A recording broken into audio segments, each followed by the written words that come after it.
Hello students, कैसे आप लोग। तो वेलकम है मेरे वीडियो लेक्चर की सीरीज में कोऑर्डिनेशन कंपाउंड के।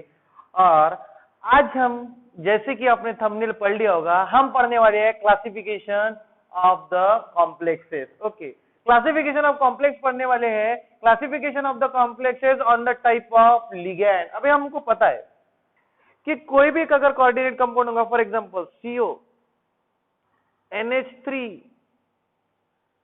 by 6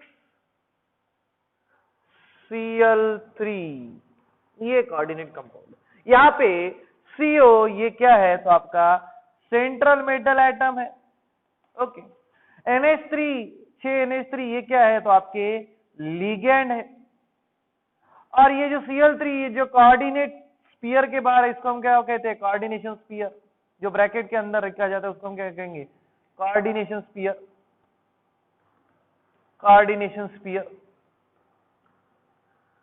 इसके बाहर जो है वो है काउंटर आयंस। और ये काउंटर आयंस कहां पे प्रेजेंट है, तो आयनाइजेशन स्फीयर में। अब देखोगा कुछ नए टर्म्स के बारे में आपको बताता हूं। अगर इस ये अगर कोऑर्डिनेट कंपाउंड डिसोसिएट होता है तो ये इस तरह से डिसोसिएट होगा, CO NH3 by 6 plus 3 Cl negative ions. अगर 3 Cl निगेटिव आयंस बाहर जाते हैं तो NH3 ये कोऑर्डिनेट कॉम्प्लेक्स पे पॉजिटिव आ जाएगा। तो इसको कहते हैं कोऑर्डिनेट एंटाइटी। Coordinate entity. अब इसको कोऑर्डिनेट एंटाइटी इसलिए कहा जाता है, एंटाइटी मींस पार्ट। ये क्या है, पार्ट है किसका, तो कोऑर्डिनेट कंपाउंड का। तो इस पार्ट को जो ब्रैकेट के अंदर लिखा जाता है इसको क्या कहेंगे हम, कोऑर्डिनेट एंटाइटी। और बचा हुआ पार्ट इसको हम क्या कहेंगे, इस कंपाउंड का बचा हुआ पार्ट। बचा हुआ यानी काउंटर आयन। तो इसको हमेशा ध्यान में रखना। ये जो ब्रैकेट के अंदर है, अगर इसको हमने देखा, इसके ऊपर चार्ज अगर हमने लिखा तो इसको हम कहते हैं कोऑर्डिनेट एंटाइटी। और इसके अपोजिट चार्जेस वाले आयंस वहां पे प्रेजेंट है, इसलिए हम उसको क्या कहते हैं, काउंटर आयंस कहते हैं। अभी देखो, अभी हमारे ये सेंट्रल मेटल एटम है, उसको एक ही तरह की लिगेंड अटैच है। यानी इस CO को 6 अमोनिया मॉलिक्यूल्स अटैच है। 6 भी लिगेंड सेम टाइप की लिगेंड है। तो सेम टाइप के अगर लिगेंड होंगे तो इस कोऑर्डिनेट कंपाउंड को होमोलिप्टिक कॉम्प्लेक्स कहा जाता है। देखो, होमो मीन्स सेम। होमो का मीनिंग होता है सेम। और लेप्टिक मीन्स लिगैंड। लेप्टिक का मीनिंग क्या होता है, तो लिगैंड होता है। ओके, अब देखो होमोलिप्टिक कॉम्प्लेक्स हमको अगर डिफाइन करना होगा तो हम कैसे डिफाइन करेंगे। देखो, the complexes in which same type of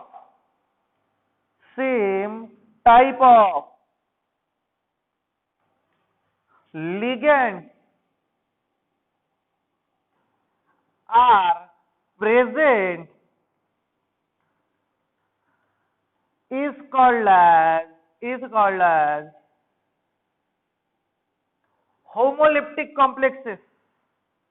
homoleptic complexes, उसको हम कौन से कॉम्प्लेक्सेस कहेंगे, होमोलेप्टिक कॉम्प्लेक्सेस। सेम टाइप के लिगेंड। अब देखो फॉर एग्जांपल वही पे लिखा है मैंने example, CO NH3 by 6 Cl3। अब इसमें ये सेंट्रल मेटल एटम है और 6 भी जो लिगेंड यहाँ पे प्रेजेंट है वो कौन है, तो अमोनिया है। और अमोनिया एक ही टाइप के लिगेंड प्रेजेंट है इसमें, तो इसके वजह से इसको कौन सा कॉम्प्लेक्स कहा जाता है, होमोलेप्टिक कॉम्प्लेक्स। अब हेट्रोलिटिक कॉम्प्लेक्स देखो, हेटेरो मींस डिफरेंट। हेटेरो का मीनिंग क्या होता है, डिफरेंट होता है। और लेप्टिक तो हमको पता है, अभी हमने देखा लेप्टिक मींस क्या होता है, तो लिगेंड होता है, लिगेंड। तो देखो अभी हेट्रोलिटिक कॉम्प्लेक्स को कैसे डिफाइन करेंगे, the complexes in which different type of ligands are present, different type of ligands are present is called as heteroleptic complex. Heteroleptic complexes, उसको हम कौन से कॉम्प्लेक्सेस कहेंगे? Heteroleptic complexes. अब इसका एग्जांपल देखते हैं। देखो देखो एग्जांपल, CONH3/5Cl और Cl2। अब यहाँ पे देखो NH3 यानी अमोनिया, 5NH3 ये भी लिगेंड है, और एक Cl ये भी क्या है? लिगेंड है। लेकिन यहाँ पे दो टाइप के लिगेंड प्रेजेंट है। अगर दो टाइप के यानी different type of ligands are present, तो ऐसे कॉम्प्लेक्स को हम कौन सा कॉम्प्लेक्स कहेंगे? Heteroleptic complex. तो देखो उस कोऑर्डिनेशन स्फीयर में सेम टाइप के अगर लिगेंड होंगे तो होमोलिप्टिक, और डिफरेंट टाइप के अगर लिगेंड होंगे किसमें? तो हमारे कोऑर्डिनेशन स्फीयर में, तो उसको हम कौन सा कॉम्प्लेक्स कहेंगे? तो हेटेरोलिप्टिक कॉम्प्लेक्सेस। तो इसके बारे में सबसे पहले लिख लीजिए, classification on the basis of type of ligand. Same type of ligand bracket के अंदर homoleptic, different type of ligand bracket के अंदर हेटेरोलिप्टिक। इसके ऊपर बहुत बार सवाल आते हैं, identify the type of complexes. तो पहला टाइप हमको समझ में आना चाहिए कि होमोलिप्टिक है, हेटेरोलिप्टिक है। तो सिर्फ एक चीज ध्यान में रखना, ब्रैकेट के अंदर सेम एलिमेंट, सॉरी ब्रैकेट के अंदर same ligand homoleptic, different ligand हेटेरोलिप्टिक। तो इसको नोट डाउन कर लीजिए। तो देखिए student, next classification on the basis of charge on the complex. अब देखो चार्ज ऑन, जैसे कॉम्प्लेक्स कंपाउंड के ऊपर या फिर कॉम्प्लेक्स के ऊपर जो चार्ज होगा उसके ऊपर देखो, उसके ऊपर क्लासिफिकेशन की है। कटायनिक स्फीयर कॉम्प्लेक्सेस यानी क्या? कटायनिक यानी कौन सा charge? Positive charge. The complex sphere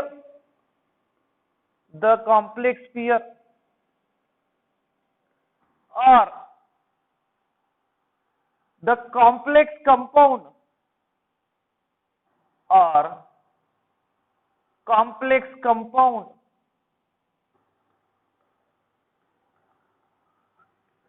containing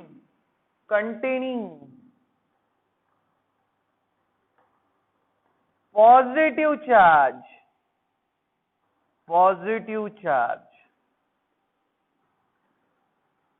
is called as cationic sphere complex. Cationic sphere complexes. Okay, अब देखिए इसका एग्जांपल देखते हैं हम। Example, Zn NH3/4 2 positive. अब देखो ये कॉम्प्लेक्स स्फीयर है, हमको पता है, हम ब्रैकेट के अंदर क्या लिखते हैं? तो कॉम्प्लेक्स स्फीयर और कॉम्प्लेक्स सर्कल लिखते हैं। अब देखो कॉम्प्लेक्स स्फीयर के ऊपर पॉजिटिव चार्ज है, यानी ये कौन सा कॉम्प्लेक्स है? Cationic sphere complex. अब इसका नेक्स्ट एग्जांपल देखते हैं। नेक्स्ट एग्जांपल, सबसे सिंपल एग्जांपल, CO NH3/4, 4 की जगह मैं इसको 5 कर देता हूं, ClSO4। अब आप बोलोगे सर ये तो इसके ऊपर तो कोई चार्ज ही नहीं दिया आपने, फिर ये कटायनिक कॉम्प्लेक्स कैसे हुआ? तो हमेशा एक चीज ध्यान में रखना, नोट करके रखना, note coordination sphere after coordination sphere, if there is a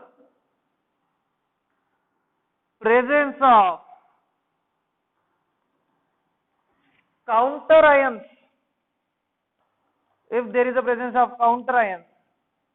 then the coordination sphere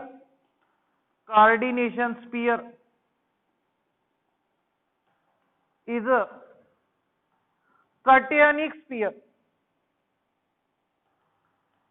ये कौन सा स्फीयर रहेगा? तो कटायनिक स्फीयर रहेगा। देखो जब भी कभी ये आप कोऑर्डिनेशन स्फीयर के बाद आपको काउंटर आयन दिखे, तो ये जो स्पीयर है ये कटियनिक स्पीयर हो जाता है। क्यों?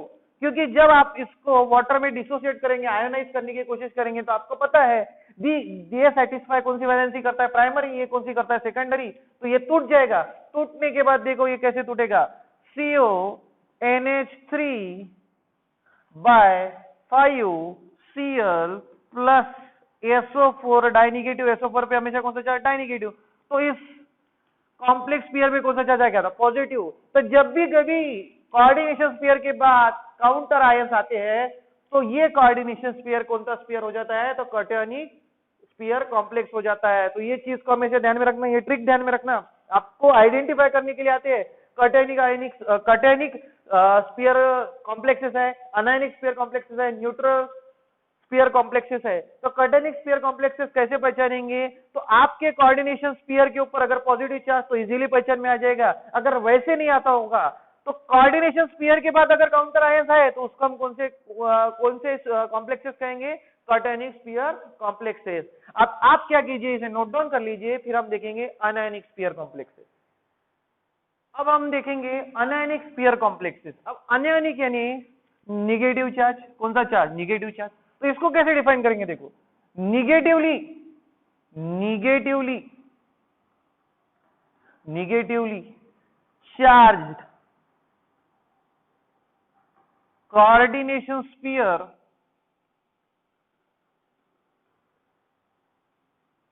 और coordinate compound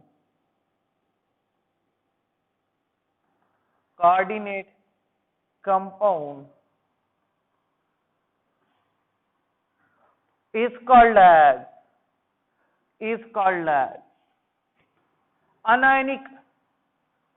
anionic sphere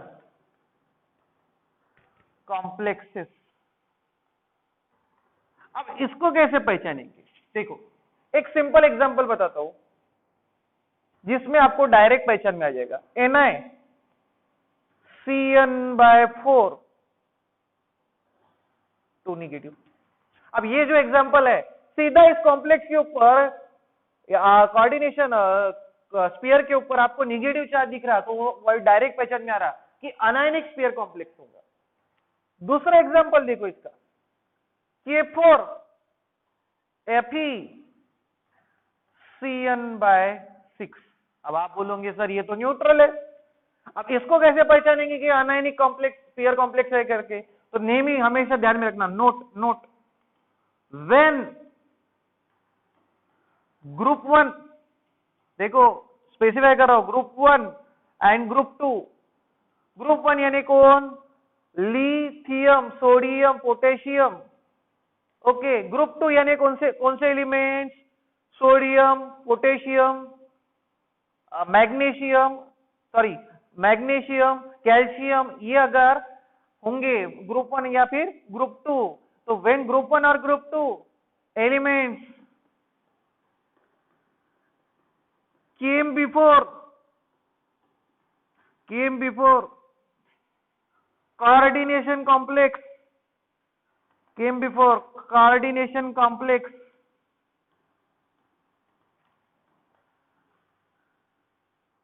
then the coordination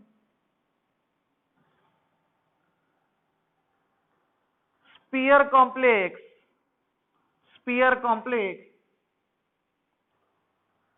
is negatively charged। देखो ये नोट लिखवा के कैसे पहचानना, काउंटर आयंस ग्रुप 1 स्पेसिफिकली मैंने स्पेसिफाई कर दिया, ग्रुप 1 और ग्रुप 2 के काउंटर आयंस कोऑर्डिनेशन स्फीयर के पहले अगर आ गए तो उसको, ये जो कोऑर्डिनेशन स्फीयर कॉम्प्लेक्स है ये कौन सा हो जाएगा, तो अनायनिक स्फीयर कॉम्प्लेक्स। तो देखो यहां पे अब हमको पता है पोटेशियम ये हमेशा इलेक्ट्रॉन डोनर है, मेटल है, तो यहाँ पे 4k पॉजिटिव चार्ज आएगा। अगर इसके ऊपर पॉजिटिव चार्ज है तो ये कॉम्प्लेक्स पे कौन सा चार्ज आने वाला है, तो निगेटिव चार्ज आने वाला है।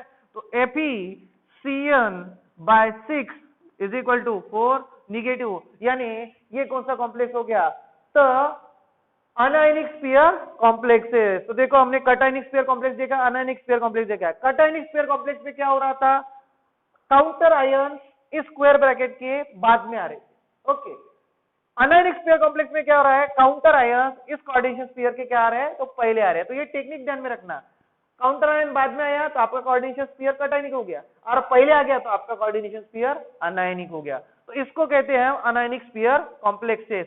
अगर दोनों नहीं होगे तो उसको हम क्या कहेंगे, न्यूट्रल स्फीयर कॉम्प्लेक्सेस। तो देखो मैं यहीं पे आपको नोट डाउन करवा देता हूं। तो एक काम कीजिए, सबसे पहले इसको नोट डाउन कर लीजिए अपने बुक में, फिर हम देखेंगे न्यूट्रल स्फीयर कॉम्प्लेक्सेस, और बाद में हम शॉर्ट में लिख लेंगे कि किस तरह से पहचानना न्यूट्रल स्फीयर कॉम्प्लेक्सेस। तो देखिए स्टूडेंट, लास्ट क्लासिफिकेशन है हमारा न्यूट्रल स्फीयर कॉम्प्लेक्सेस। अब न्यूट्रल स्फीयर कॉम्प्लेक्सेस यानी जिसके ऊपर कोई भी चार्ज नहीं होगा, द कोऑर्डिनेशन स्फीयर और कोऑर्डिनेट कंपाउंड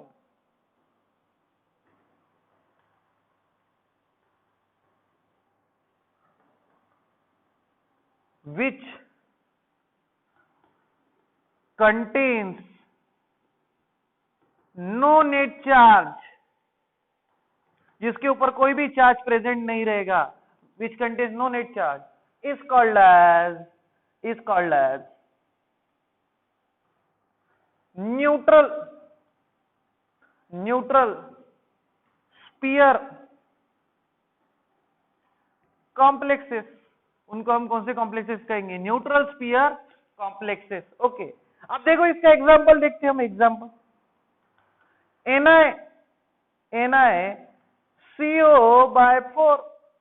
अब देखो इसके ऊपर कोई भी चार्ज प्रेजेंट नहीं है और ना ही इसमें कोई काउंटर आयन प्रेजेंट है।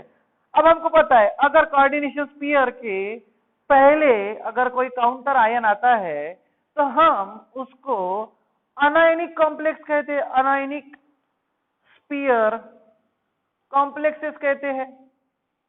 ओके, या फिर अगर कोऑर्डिनेशन स्फीयर के बाद अगर कोई काउंटर आयन आता है तो हम उसको कटायनिक स्फीयर कॉम्प्लेक्स कहते हैं।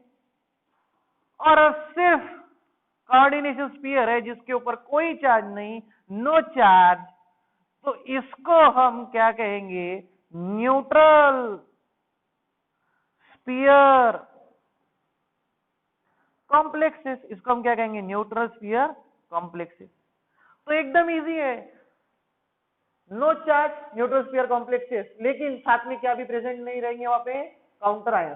अगर काउंटर आयन बाद में आए तो ये cationic sphere complex, counter ion पहले थे अनायनिक स्फीयर कॉम्प्लेक्सेस। तो इस तरह से अब हमने कोऑर्डिनेशन कंपाउंड या फिर कॉम्प्लेक्सेस के क्लासिफिकेशन देख लिए है। क्लासिफिकेशन हमने दो टाइप से देखे हैं, depending upon the ligand and depending upon the charge of the complexes. अगर सेम टाइप के लिगेंड होंगे तो होमोलिप्टिक, डिफरेंट टाइप के लिगेंड होंगे कोऑर्डिनेशन स्फीयर में तो हेट्रोलिप्टिक। अगर कोऑर्डिनेशन स्फीयर पे पॉजिटिव चार्ज होगा तो कटायनिक, अगर निगेटिव चार्ज होगा तो अनायनिक, अगर कोई चार्ज नहीं होगा तो नो, अगर कोई चार्ज नहीं होगा तो न्यूट्रल कॉम्प्लेक्सेस। सिर्फ ये कंडीशन ध्यान में रखना कि काउंटर आयन कहां पे है, पहले काउंटर आयन आया आपका स्फीयर निगेटिव चार्ज आ जाएगा, अगर आपका काउंटर आयन बाद में आया तो आपके स्फीयर पे कौन सा चार्ज आएगा, पॉजिटिव चार्ज आ जाएगा, भले ही वहां पे आपको चार्ज नहीं दिखेगा। तो इस क्लासिफिकेशन को आप अपनी बुक में नोट डाउन कर लीजिए। हम हमारे अगले लेक्चर में मिलते हैं जहां पे हम देखेंगे क्लासिफिकेशन ऑफ लिगेंड।